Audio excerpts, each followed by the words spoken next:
మాజీ CM YS Jagan వినుకొండకు వెళ్తున్నారు.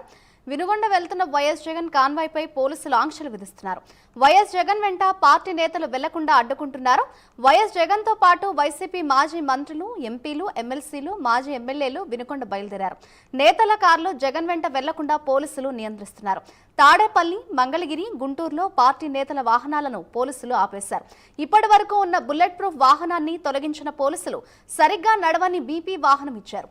దీంతో వాహనం సరిగ్గా లేకపోవడంతో ప్రైవేట్ వాహనంలో వినుకొండ వెళ్తున్నారు వైఎస్ జగన్. పోలీసుల తీరుపై వైసీపీ నేతలు మండిపడుతున్నారు.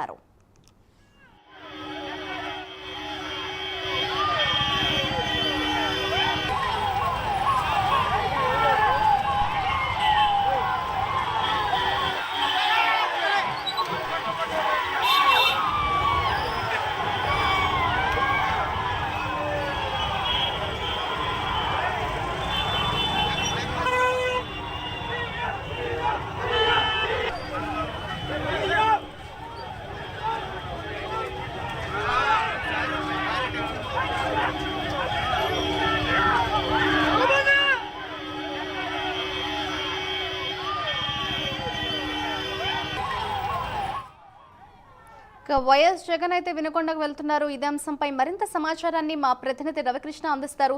రవికృష్ణ, చెప్పండి, అటు వైఎస్ జగన్ కి ఇచ్చిన కాన్వాయ్ కావచ్చు, అలాగే పోలీసుల తీర్పుకు సంబంధించి కూడా అటు వైసీపీ నేతలు అయితే మండిపడుతున్నారు.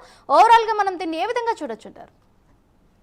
మాధురి, ఏదైతే బుధవారం నాడు జరిగినటువంటి దాడిలో మృతి చెందినటువంటి రషీద్ కుటుంబాన్ని పరామర్శించేందుకు వినుకొండ వెళ్తున్నారు మాజీ సీఎం జగన్.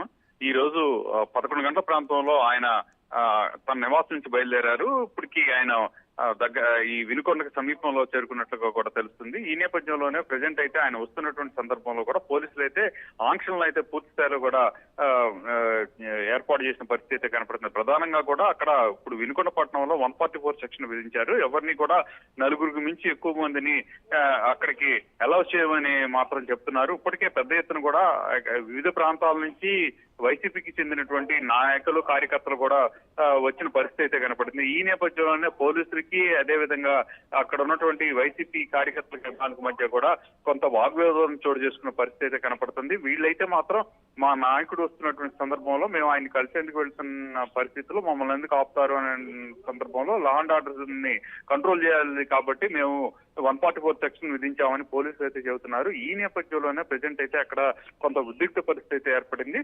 ఇప్పటికే వివిధ ప్రాంతాల నుంచి కూడా ఈ వైసీపీకి చెందినటువంటి నాయకులందరూ కూడా అక్కడికి చేరుకున్న పరిస్థితి అయితే ఉంది. ఈ నేపథ్యంలోనే ఈ రోజు ఉదయం అయితే మాత్రం పోలీసులు అక్కడ ఏదైతే మృతుడు రషీద్ ఉన్నాడో రషీద్ ఇంటి వద్దకు చేరుకున్నారో అక్కడ మాత్రం పూర్తి స్థాయిలో కూడా డాగ్ ప్యాడ్ తో అదే విధంగా కూడా అక్కడైతే మొత్తం కూడా చెకింగ్ చేసిన పరిస్థితి అయితే ఉంది. ఆ తర్వాత అక్కడైతే మాత్రం ఎవరిని రానివ్వకుండా కూడా అక్కడ ఒక రోప్ పార్టీని కూడా ఏర్పాటు చేశారు. ఆ రోప్ పార్టీతో అక్కడ ఎవరిని కూడా లోపలికి రాని విధంగా కూడా ఉన్నటువంటి పరిస్థితులు. ప్రెజెంట్ అక్కడ సిచ్యువేషన్ అయితే కొంత ఇబ్బందికరంగా ఉన్నట్లుంది. 5 సంవత్సరాలు సీఎం గా చేసినటువంటి వ్యక్తి వస్తున్నటువంటి సందర్భంలో పోలీసులు ఈ విధంగా ప్రవర్తించడం అసలు అవమానపరచడం అని చెప్పి అక్కడ ఉన్నటువంటి వైసీపీకి సంబంధించిన కార్యకర్తలు, నాయకులు అయితే ఆగ్రహాన్ని వ్యక్తం చేసిన పరిస్థితి కనపడుతుంది. మరోపక్క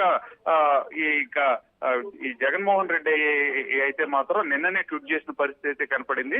ఎక్స్ లో ప్రైమ్ మినిస్టర్ కూడా ఆయన అయితే ఇక్కడ జరిగినటువంటి సిచ్యువేషన్స్ ఏవి ఉన్నాయో వాటిని అన్నింటినీ కూడా వివరిస్తూ కూడా ఆయన అయితే ఒక కంప్లైంట్ రూపంలో ఇచ్చిన పరిస్థితి కనపడుతుంది. రాష్ట్రంలో పరిస్థితులు మాత్రం చాలా దారుణంగా ఉన్నాయి. అందరినీ కూడా చాలా ఇబ్బందులు గురి చేస్తున్నారు. ప్రతిపక్ష పార్టీకి సంబంధించిన వాళ్ళని గత 30 రోజుల్లో 31 మందిని రాష్ట్రంలో వైసీపీకి సంబంధించిన కార్యకర్తలను అయితే హత్య చేశారు అని ఆయన అయితే దాంట్లో పేర్కోవడం జరుగుతుంది. ఇటువంటి సందర్భంలో కేంద్రం జోక్యం చేసుకొని అక్కడ జరుగుతున్నటువంటి సిచ్యువేషన్ ఏదైతే ఉందో ఇటువంటి దారుణాలను అరికట్టాల్సిన బాధ్యత ఉంది అని కూడా జగన్ అయితే కోరినటువంటి పరిస్థితి, ఆ లేఖలో కోరినటువంటి పరిస్థితి అయితే కనపడింది. ప్రజెంట్ అయితే మాత్రం మరికొద్ది సేపట్లో జగన్ అక్కడ రషీద్ కుటుంబాన్ని పరామర్శించే అవకాశం అయితే ఉంది. ఇప్పటికే పెద్ద ఎత్తున కూడా అక్కడ వైసీపీకి సంబంధించినటువంటి కార్యకర్తలు, నాయకులు అయితే మాత్రం అక్కడ చేరుకొని ఆయన రాకపోసం ఎదురు చూస్తున్న పరిస్థితి అయితే కనపడుతుంది. Right, thank you Ravikrishna.